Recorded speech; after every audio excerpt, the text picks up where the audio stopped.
The UK Prime Minister Keir Starmer is implementing austerity, that is, cuts to public services and benefits. Now, you might be wondering, aside from the obviously terrible cuts to winter fuel payments and personal independence payments, we've not seen that much austerity from this current Labour government over the past year. And on the surface of it, that seems to be true. However, if we dig deeper, we'll find out that the Labour government in the UK currently is a big believer in austerity and is continually implementing it. How is this possible, you might say? You've probably heard about the tax increases that they put on, such as the increase in national insurance, possibly the worst tax increase you could have done. The fact of the matter is that the current UK Labour government is maintaining cuts that were implemented from before it entered office.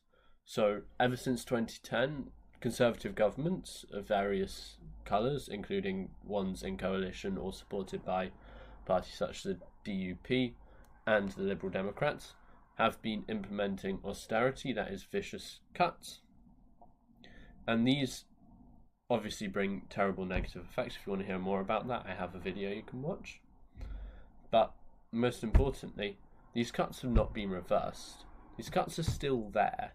And the promises of increases in spending, areas like defence and healthcare, that have been promised, are just simply nowhere near enough to take account not only of replacing all of these massive cuts, but also the increased demands that a larger and ageing population place on public services, and also a more impoverished country, as we've seen inequality grow and poverty's not exactly been on the decrease recently.